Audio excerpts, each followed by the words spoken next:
Let's sing this in prayer and in worship and invite God to have his way.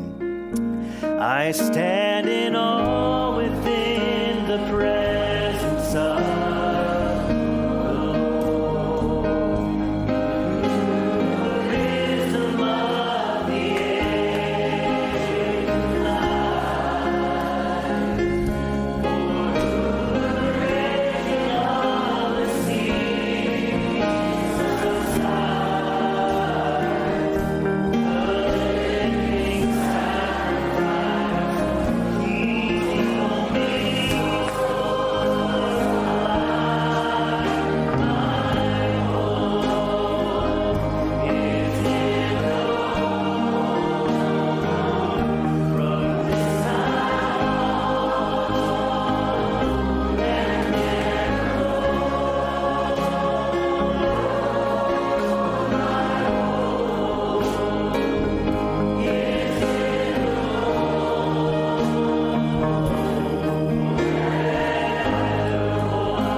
katika kiti chako cha rehema, tukiwa na wingi wa shukrani mioyoni kwa yale yote ambayo umetutendea Bwana.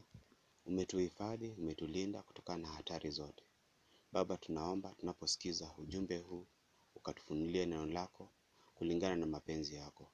Uwe nasi Bwana katika yote, katika jina la Bwana wetu Yesu Kristo. Kwa hiyo basi nikasema, na kama inakuwa dharura, bila shaka wanatuma helikopta wanakutoa huko. Nobody perishing, they just have to wait there. Lakini kwa kawaida wao tu, na hakuna mtu anayeangamia, itawabidi tu kungojea mle. So everybody scats just as soon as they hear that broadcast, a forecast rather. Kwa hiyo kila mtu utawanyika mara tu wanaposikia tangazo hilo la redio, utabiri hasa. So we were back there, and I said, now you make up your mind. Kwa hiyo tulikuwepo nyuma kule, na mimi nikasema sasa amueni. If you want to stay, I'm here to hunt with you, and I'll call my wife and tell her happy anniversary. Kama mnataka kukaa, nipo hapa kuwinda pamoja nanyi, nami nitampigia simu mke wangu nimwambie na kutakia sikukuu njema. But I said then, in that I will also, we'll get some groceries because we might have to stay in here. Lakini nikasema basi, kwa hiyo pia mimi tutanunua vyakula, sababu pengine itatubidi kukaa humu. Was out of bread then. Tulikuwa tumemaliza mkate wakati huo. And I don't want to see any more flapjacks for a long time. Pancakes. Nami sitaki kuona vitumbua tena kwa muda mrefu, haya maandazi. So then, I've been eating them in Canada for about 21 days, and I sure had a fill of them things. Kwa hiyo basi nilikuwa nikiyala huko Canada kwa yapata siku 21, na hakika yalinichukiza. And so then, I want to get some bread. Na kwa hiyo basi nilitaka kununua mkate. So they said they wanted to stay, so there wasn't enough to do to stay. Kwa hiyo walisema tu wanataka kukaa, kwa hiyo hapakuwa na la kufanya kukaa. Brother Man and I went out, and we went down there, and I got the groceries. Lakini mimi na ndugu Mani tukatoka, basi tukashuka tukaenda kule, nami nikanunua vyakula. And I called the wife, and the phone wouldn't answer. No one answers. Nami nikampigia simu mke wangu, na simu haingejibu. Hakuna mtu aliyejibu. So I waited about an hour till we got to the grocery shop, went back, called, she didn't answer. Kwa hiyo nikangojea kama saa moja mpaka tukanunua vyakula. Tukarudi, nikapiga simu, hakujibu. I had to call Sister Evans. Basi ikanibidi kumpigia dada Evans. I believe Sister Evans is here. Na mimi dada Evans yuko hapa. And I told, yeah, Brother Evans, Sister Evans is here. Basi nikamwambia ndio, ndugu Evans na dada Evans wako hapa. So I called Sister Evans for Brother Evans and told him. Kwa hiyo nilimwita dada Evans kwa ajili ya ndugu Evans, na nikamwambia. She said, I'll call Sister Branham and tell her. A happy anniversary, of course, you know. Akasema, nitampigia dada Branham nimwambie na kutakia sikukuu njema. Bila shaka unajua. So, but she'd gone shopping to get some groceries for the children. Kwa hiyo lakini alikuwa amekwenda madugani kuwanunulia watoto vyakula. And then we come back. Alafu tukarudi. And the next morning, what was in the skies but clouds? Na asubuhi iliyofuatia, nini kilikuweko angani ila mawingu? It hadn't rained up there all fall, and it was really dry. Haikuwa imenyesha juu kule msimu wote wa kupukutika majani, na kulikuwa kukavu sana. And they'd prolong the hunting season a few days extra on account of the dryness. Na walikuwa wamezidisha msimu wa kuwinda siku chache za ziada kwa ajili ya ukame. Well, I said to the brethren that morning, Naam, nikawaambia hao ndugu asubuhi ile. now the first drop of rain starts to fall, the first snow, the first sleet, anything, take for the camp just as hard as you can, because within 15 minutes you can't see your hand before you. See? Sasa tone la kwanza la mvua likianza kuanguka, theluji ya kwanza, manyunyu ya kwanza ya theluji, chochote kile, kimbieni kambini haraka mwezavyo, kwa sababu mnamo dakika 15 huwezi kuona mkono wako mbele yako. Unaona? And it'll just twist and blow, and I don't care how well you know the country, you're going to stay right there and you'll perish. Na itavurumisha na kuvuruma, nami sijali jinsi gani unaifahamu vizuri nchi, utakaa papo hapo nawe utaangamia. Because sometimes you can't even breathe. The sleep blowing, so you die right there. Kwa sababu wakati mwingine hata huwezi kuvuta pumzi, mvua ya theluji ikivuma kasi sana na utakufa papo hapo. And I said, as soon as it starts with that sleet, you take for the camp just as hard as you can. I don't care where you are. Na nikasema mara tu mvua ya theluji ianzapo, kimbieni kampini haraka mwezavyo, sijali mlipo. Well, I said, go up here and set these gulches, and I'll climb way high and roll rocks over the hill and so forth, scare the deers off the top and run them down. You pick out what you want.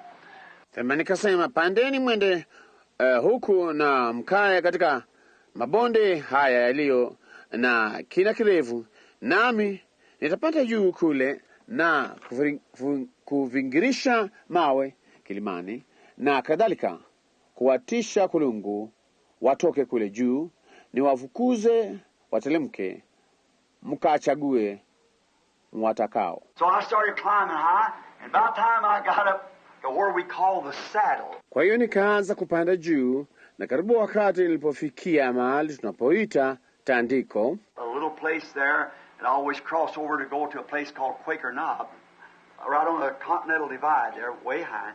mahali padogo pale ambapo mimi siku zote uvuka kwenda mahali paitwapo Quaker Knob, katikati ya Continental Divide kule juu sana. And when I got to almost this little saddle, the clouds are getting blacker and blacker.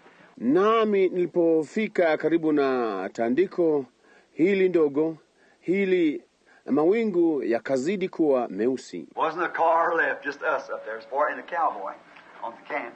Hapakuwepo na gari lililobakia, ni sisi tu kule juu kadiri na cowboy aliyeko kambini. So it got worse and worse.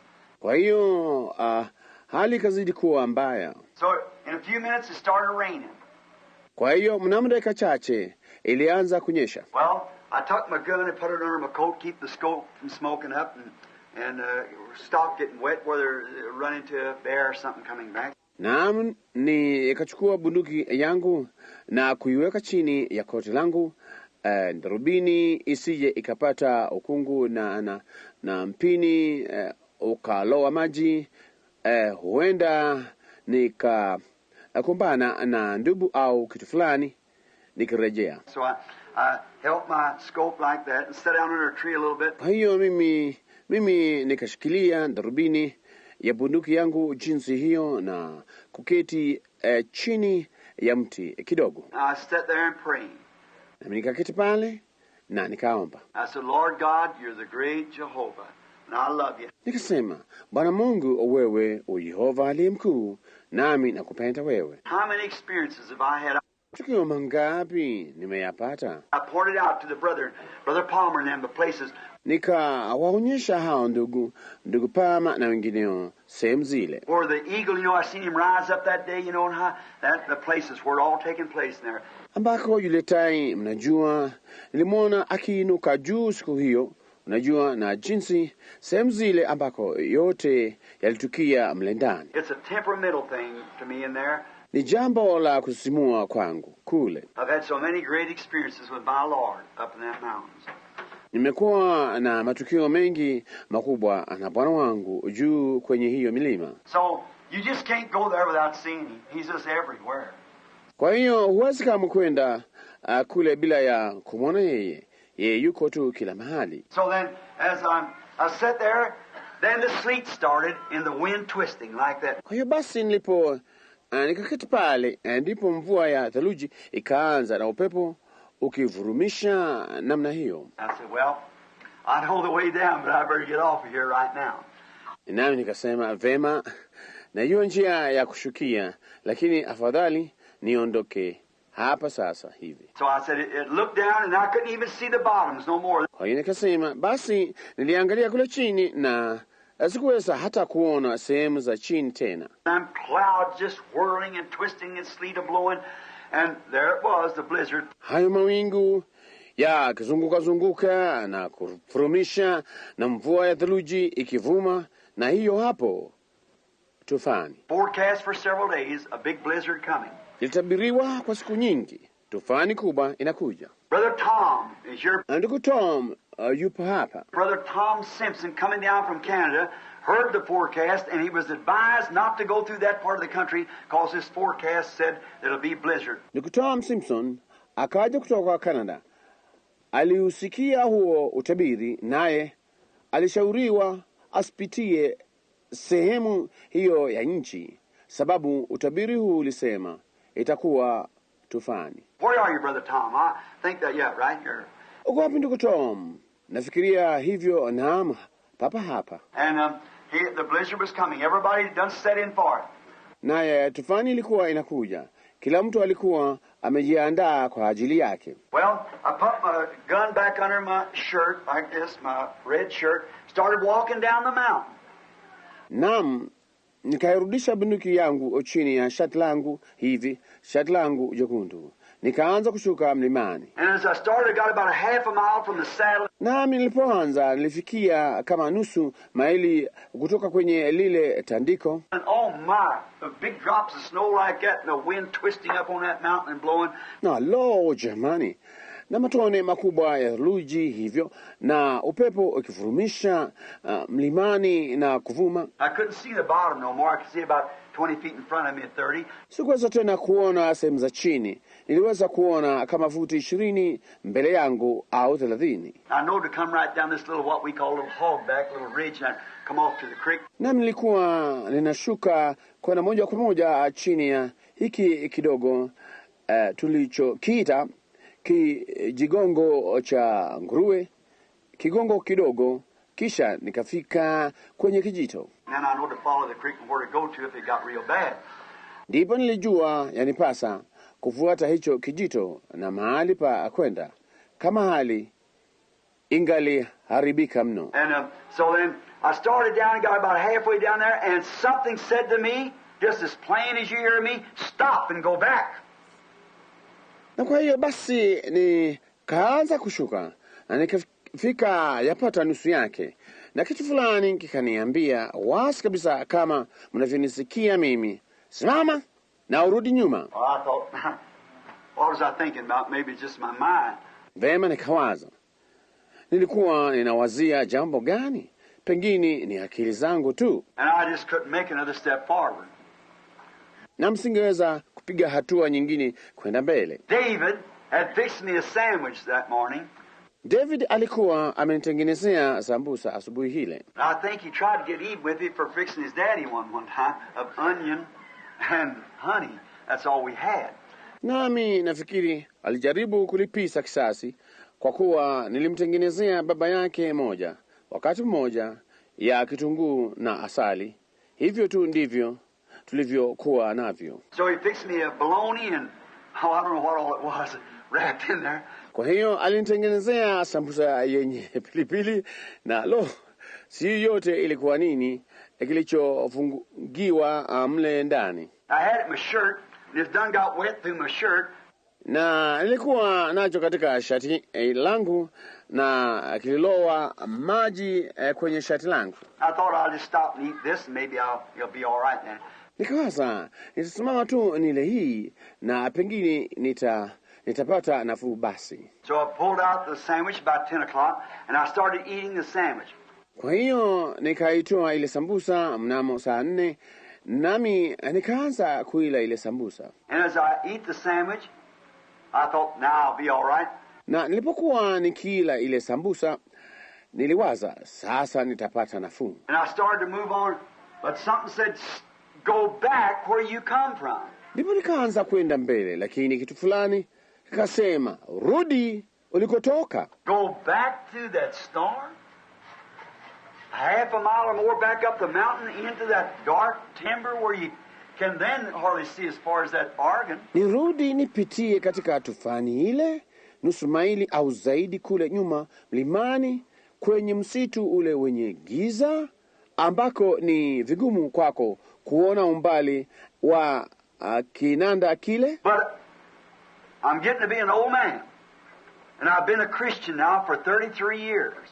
lakini nazeeka, nami nimekuwa Mkristo sasa kwa miaka 33. And I know no matter how ridiculous it seems, mind the Lord. Do what the Lord said. Nami najua haidhuru nini, hata alionekane la kipuzi jinsi gani, mjali Bwana, tenda asemalo Bwana. And I turned and went back to the saddle, feeling my way back. Nami nikageuka nikarudi kwenye lile tandiko, nikarudi kwa kupapasa papasa. Oh, sleep getting harder and harder, getting darker and darker. Mvua ya theluji ilikuwa inazidi kunyesha, giza lilikuwa linazidi kuingia. And I sit down there and just put my coat up like this, or my shirt over the scope against that. Nami nikakiti chini kule na nikaweka koti langu hivi, au nikafunika darubini kwa shati langu tena, nikaketi chini. I thought, what am I doing here? Nikawazia, nafanya nini hapa? Why would I come back up here? Hivi kwa nini nimerudi hapa tena? And I just waited a few minutes. Nami nikangoja dakika chache. And I started to get up again.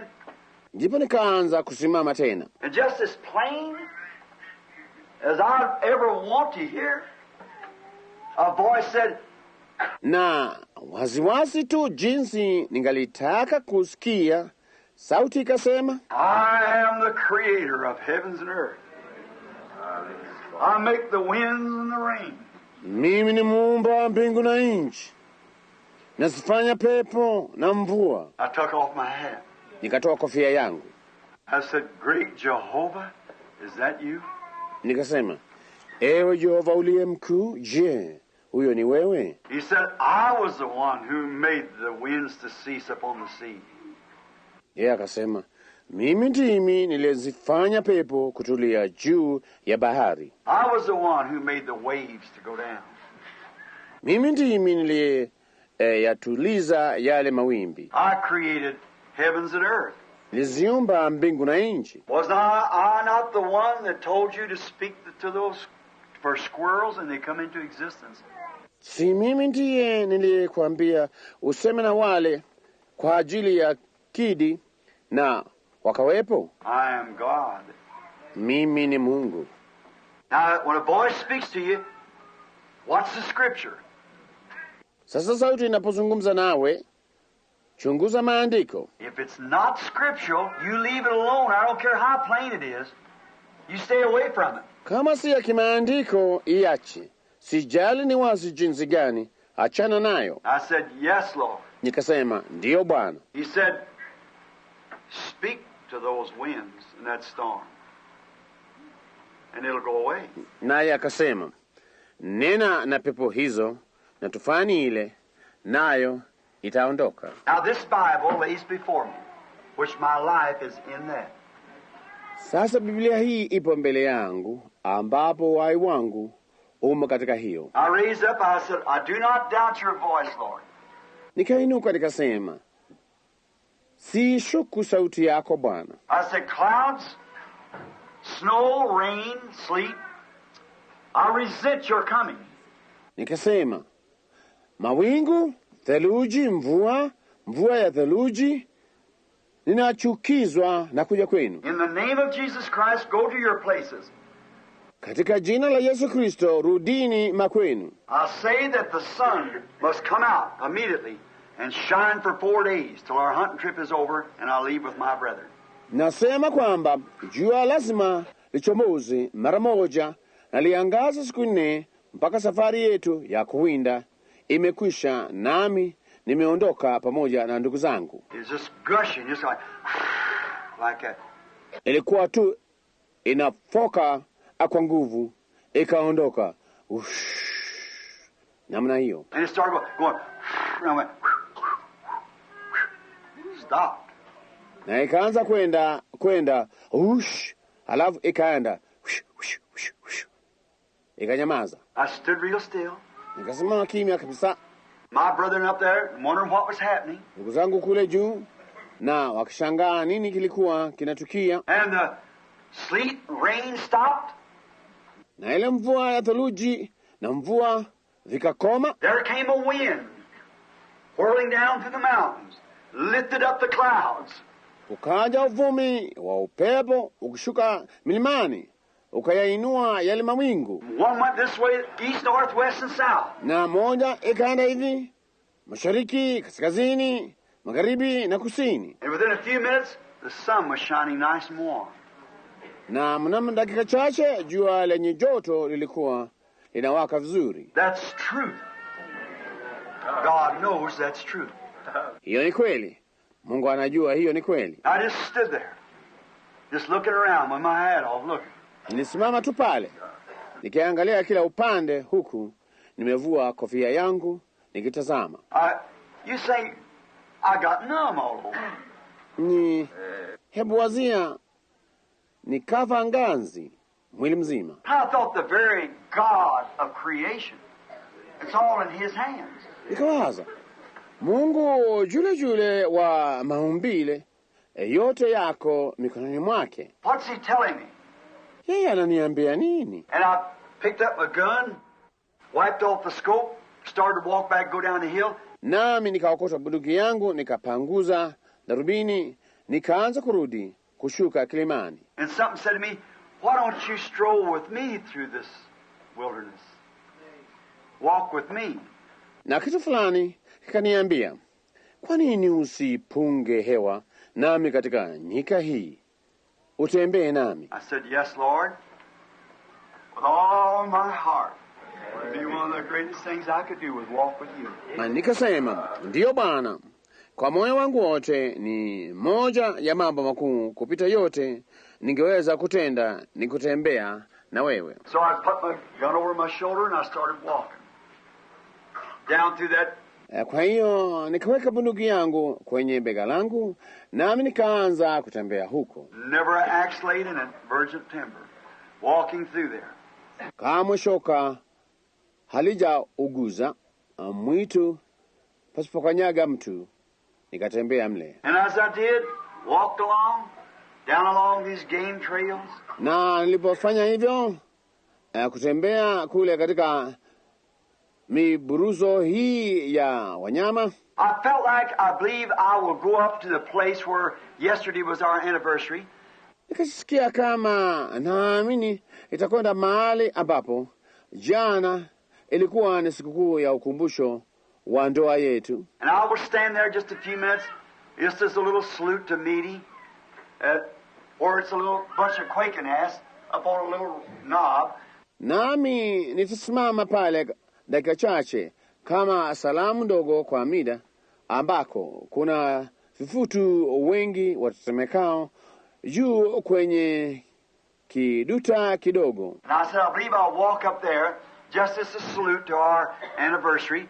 Nami nikasema, nami nitatembea juu kule kwa kuheshimu sikukuu ya ukumbusho wetu kidogo. Then I'll go back down on this other side in these dark timbers and walk around and go around over back towards Corral Peaks and come back down that way.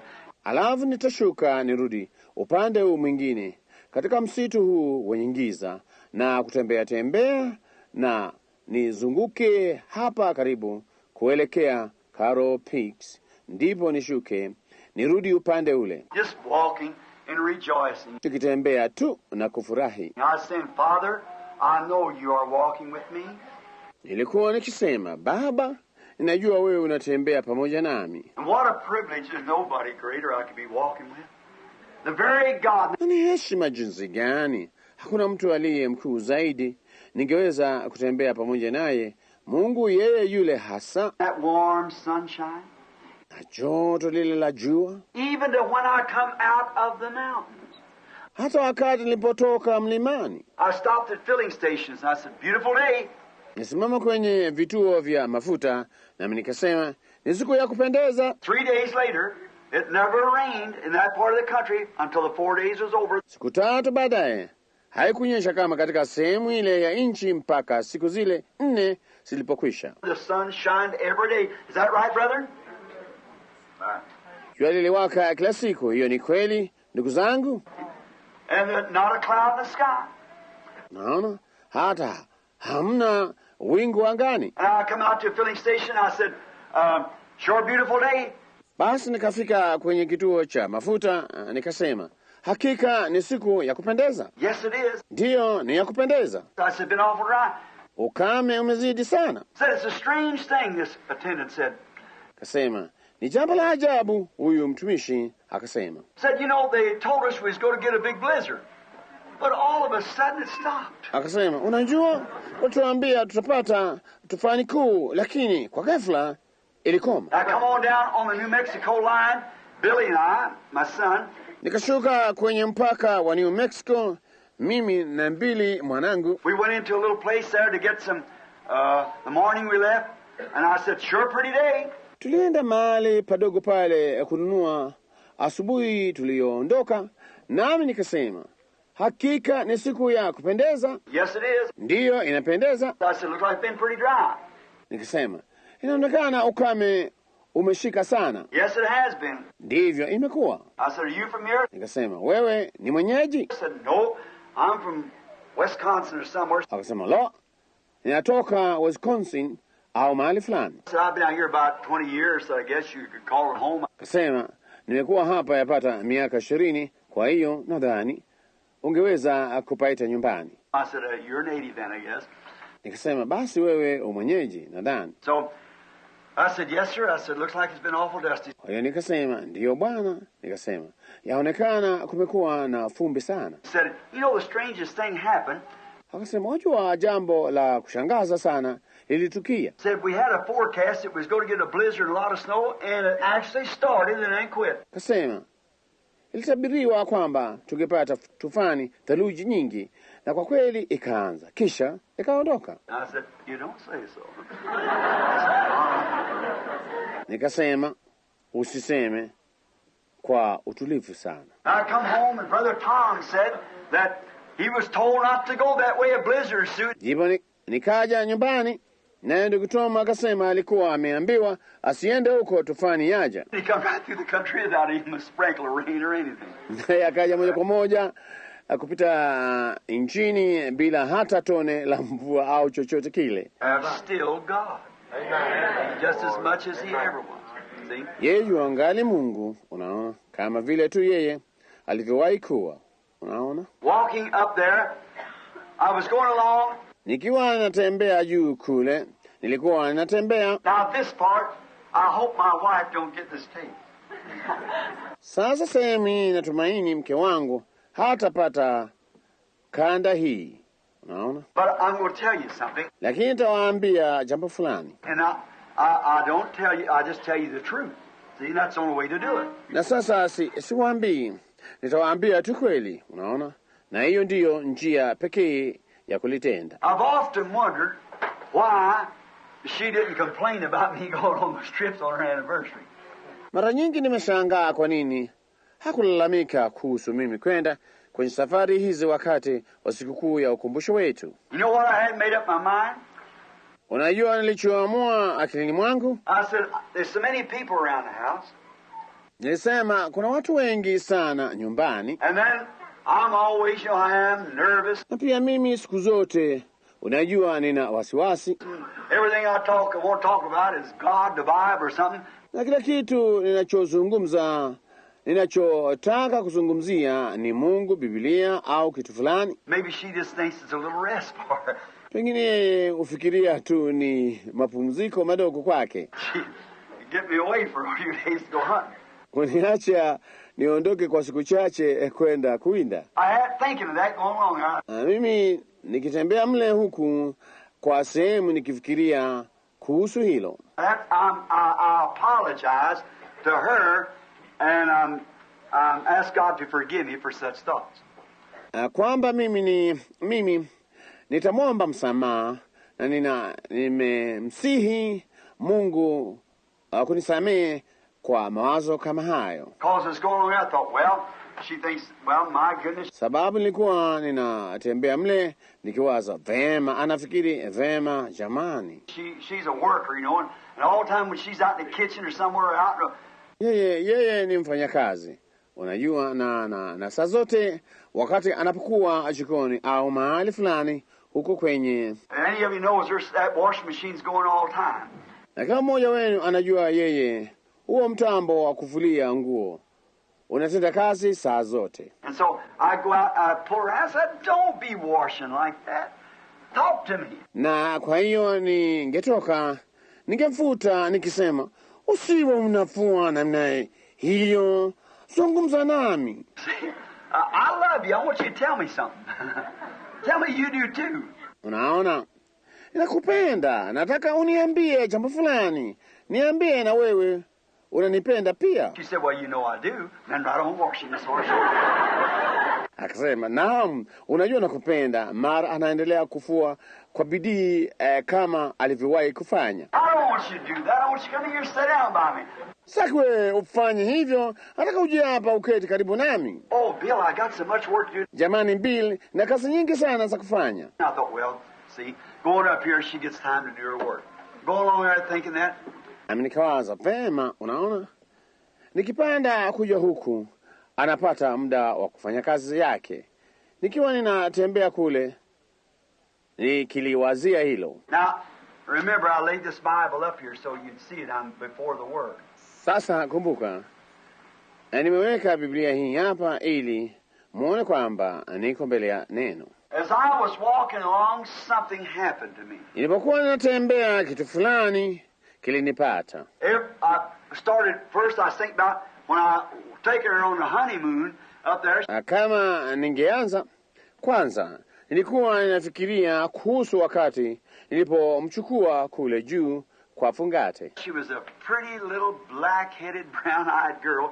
Alikuwa maskini msichana mrembo mwenye nywele nyeusi na macho ya kahawia. I was lifting her over these logs, you know, and everything, and trying to get her up there to this place where I'd killed some bear. Nami nilikuwa nikimpandisha juu ya magogo haya, unajua, na kila kitu, na kujaribu kumpeleka juu kule mahali ambapo niliua ndubu. And I wanted to show her where I got this bear. Nami nilitaka kumwonyesha mmoja, na kwa hiyo mahali nilipompata ndubu huyu. She had on my cowboy boots. Naye alivaa viatu vyangu vya cowboy. And that's about 22 years or 21 years before that.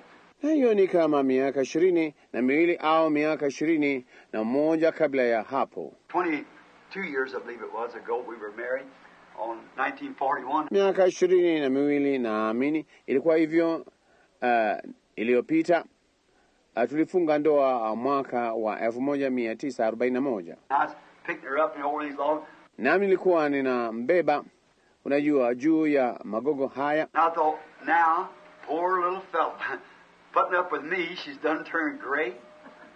Basi nikawaza, sasa maskini mtoto wa watu, kwa kunivumilia amepata mvi. Nam, I thought, well, I went.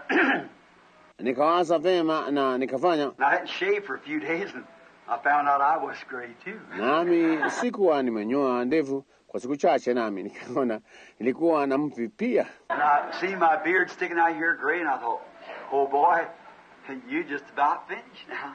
Na niliona ndevu zangu zikitokeza nje hapa zina mvi. Basi nikawaza, mzee, uko karibu kuisha sasa. If you go do anything, you better hurry up. You're getting old too. Unaona, wewe wapo utafanya jambo lolote, afadhali uharakishe, unazeeka pia. Unaona. And so as I went along like that, something taking place. Na kwa hiyo nilipokuwa nikiendelea namna hiyo, kitu fulani kilitukia. All of a sudden, in every motion, principle, I was a boy. I thought as a boy. Mara katika kila hatua, tabia, nilikuwa mvulana. Niliwasa kama mvulana. I had my head down, and I looked up, and just as plain as I ever saw her, there she stood before me with her arms out. Nami nilikuwa nimekiinamisha kichwa changu chini, kisha nikainua macho yangu, na waziwazi kabisa kama nilivyowahi kumwona huyo hapo amesimama mbele yangu, huku ameinyosha mikono yake. I stopped, rubbed my face, I looked. Nami nikatulia, nikapangusa uso wangu, nikatazama. I said, Meady, is that you, honey? Nikasema, Mida, ni wewe mpenzi? Look here. I thought, now what's happened? Nikatazama hapa, nikawaza, sasa kumetokea nini? I thought, yes, I'm walking with him. Nami nikawaza, ndiyo, ninatembea pamoja naye. And it changed then. I was back an old man again. And the vision was gone from front of me. Na hapo ikabadilika. Nikarudi kwenye uzee tena, na lile ono likaniacha. And I stopped. I took my hat off again, put it over my heart. Nami nikasimama, nikatoa kofia yangu tena, nikaiweka kwenye moyo wangu. I said, Jesus, my heart has been so burdened for years. Nikasema, Yesu, moyo wangu umelemewa sana kwa miaka kadhaa. I don't have to tell you that I'm burdened. Hani lazima kukuambia wewe kwamba nimelemewa. I've repented, I've done everything I know. Nimetubu, nimetenda kila nijuacho. And why is it this burden don't leave me? Basi kwa nini mzigo huu hauniachi? And I just started walking on. Na nikaanza tu kutembea. And as I climbed this little knoll just about 30, 40 yards in front of me, basi nilipokuwa nimekwea kilima hiki kidogo yapata tu yadi 30-40 mbele yangu, I started up this little knoll. I began to feel real weak. Nilianza kukwea kilima hiki kidogo, nikaanza kujisikia mnyonge sana. And there was a little quaking nest about 10 inches through, come up and made it like an L, and then went up again. Na palikuwa na kifutu mdogo mwenye urefu upatao inchi 10, akaja na kufanya kama L, halafu akapanda juu tena. And just as I got there, I felt so weak, I was staggering.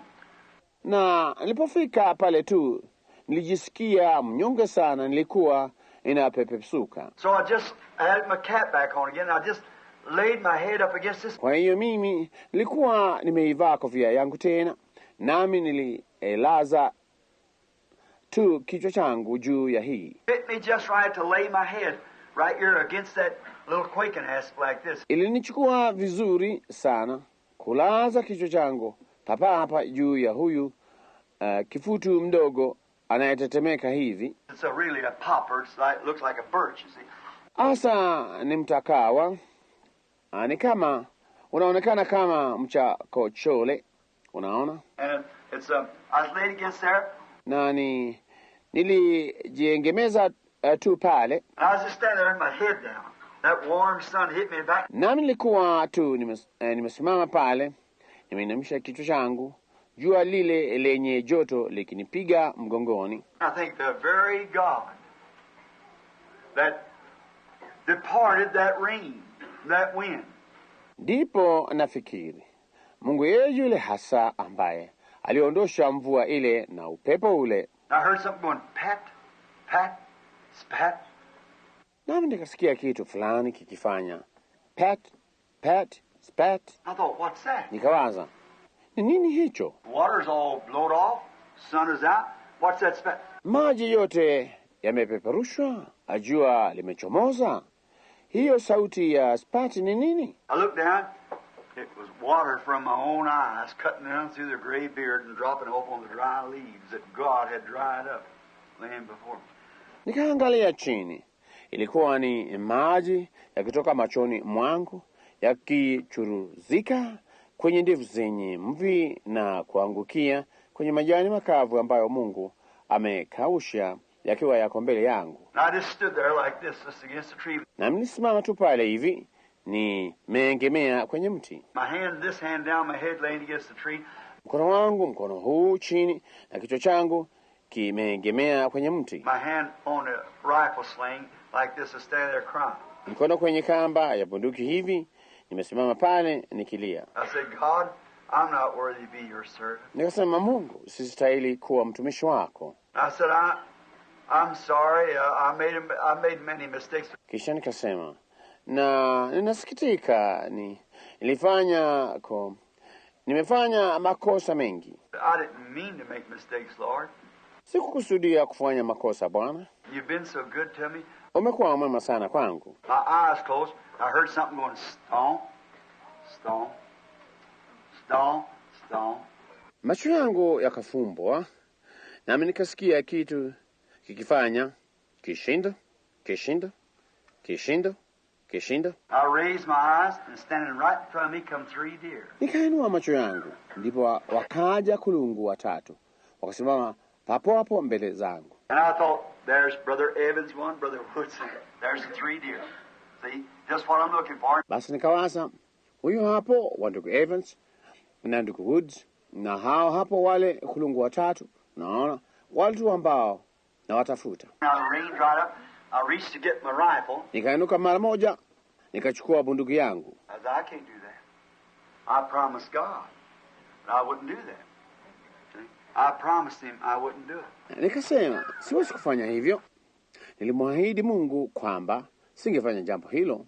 Unaona, nilimwahidi yeye singefanya jambo hilo. And something said to me, but there it is. Kitu fulani kinaniambia, lakini huyo hapo. And I thought, yes, that's what a man told David one time. Nami nikawaza, ndiyo, saa hilo ndilo mtu fulani alimwambia Daudi wakati mmoja. God's delivered him, I said, into your hands, you know, King Saul. Mungu amemweka, nikasema, mikononi mwako, najua, mfalme Sauli. And Joab told him, said, kill him, there he lays. Kisha Yoabu akamwambia, akasema, muue, huyo hapo amelala. He said, God forbid that touches anointed. Naye akasema, Mungu apishe mbali nimguze masihi wake. And those deer stood there and looked at me. Na wale kulungu walisimama pale wakiniangalia. And I thought, they can't get away. There's no way for them to get away. Kisha nikawaza, hawezi kutoroka, hawana njia ya kutoroka. They're not 30 yards from me. Hawako yadi 30 toka nilipo mimi. And I got this rifle standing here, and there's 3 deer. Nami na bunduki hii imesimama hapa na hao hapo kulungu watatu. I can't do it. I just can't do it. Hasha, siwezi kufanya hivyo. Siwezi kamwe. It's a doe and 2 big fawns. Alikuwa kulungu jike na watoto wawili wakubwa. So I just couldn't take the rifle. I said, I can't. Kwa hiyo sikuweza kuchukua bunduki ile. Nikasema siwezi. I never moved. I just stayed there. Sikusogea kamwe. Nilikaa tu pale. I said, I can't do it. Because I promised God I wouldn't do it. Nikasema siwezi kufanya hivyo sababu nilimwahidi Mungu singelitenda. Though them brethren, they don't need them deer. Ingawa hao ndugu wao hawahitaji hao kulungu. See? I can't do this. I just can't do it. And that doe walked. Na jike lile likaja likanisongelea. Now listen, there'd been 100 men shooting at him up there for 4 or 5 days. Sasa sikilizeni, kulikuwa na watu 100 wakiwafuatilia risasi juu kule kwa siku 4 au 5. Scary. The first sign of red, and I had a red shirt, red cap. Wanashtuka, ishara ya kwanza nyekundu, nami nilivaa shati nyekundu, kofia nyekundu. The first sign, they're gone. Ishara ya kwanza huwa wamekwisha kwenda. But they were standing there, all 3 of them, looking right at me. Bali walikuwa wamesimama pale wote watatu wakiniangalia moja kwa moja. I said, Mother, take your babies and go on out in the woods. Nikasema, mama, chukua watoto wako mwende mwituni. You're in my hands. Your life is in my hands. I ain't going to hurt you. Uko mikononi mwangu. Mimi, wai wenu uko mikononi mwangu, lakini sitawadhuru. I promised God that I would. Nimwahidi Mungu kwamba nisingewadhuru. Unaona? And she walked closer. Naye akasogea karibu. She'd look at me. Akaniangalia. All of them walked closer. So they come so close they could eat out of my hands. Wote wakasongea karibu mpaka wakaja karibu sana hata wangeweza kula kama yamkini toka kwenye mkono wangu. And the wind blowing right on them. Wow, na upepo ukipuliza moja kwa moja juu yao. So she turned around, walked back a little piece, all 3 of them. Kwa hiyo akageuka akarudi nyuma hatua chache, hao wote watatu. And here she come back again, walked right up to me. Na huyu hapa akarudi tena, akasongea karibu sana nami. I never moved, just stood there. Sikusongea kamwe, nilisimama tu pale. I said, go on out into the woods. I love it too. Live. Nikasema, enendeni zenu mwituni, na upenda pia, ishini. Your life is in my hands, but I'll spare you. Mnaona? Wai wenu uko mikononi mwangu, mbali sitawadhuru. You couldn't get away. You know you couldn't. Msingeweza kukwepa, mnajua msingeweza. I can kill all 3 of them in just about 1 second, 3 seconds anyhow. Just as fast as I can fire. And they couldn't get away standing right by me. Naweza kuwaua hao wote watatu katika sekunde moja hivi, sekunde tatu, kwa vyovyote haraka tu niwezavyo kulenga risasi, nao wasingeweza kukwepa, wakisimama karibu sana nami. Unaona? I said, I spare you. Go on, live. Nami nikasema, sitawaua, nendeni zenu mkaishi. I stood there. They went walking on, went on into the woods. Nami nikasema pale, wakaanza kuondoka, wakaenda mwituni. Bwana, tunashukuru kwa neno hilo ambalo tumeweza kulisikiza. Umetufunulia neno hili wakati wa jioni. Umetuelekeza kupitia nabii wako ambaye ameweza kutuelezea waziwazi yale ulio nayo kwetu sisi kama bibi harusi wako. Tunakabidhi kila mmoja wetu, mwaminio wote mikononi mwako. Yeyote aliyesikiza ujumbe huu iweze kupata mahali moyoni mwake, na iweze kumbadilisha kutokana na kiwango kimoja hadi kiwango kingine. Ukatuzidishie Bwana hata tunapolala, utukinge na mkono wa yule muovu. Uwe nasi usiku huu katika jina la Bwana wetu Yesu Kristo. Amen.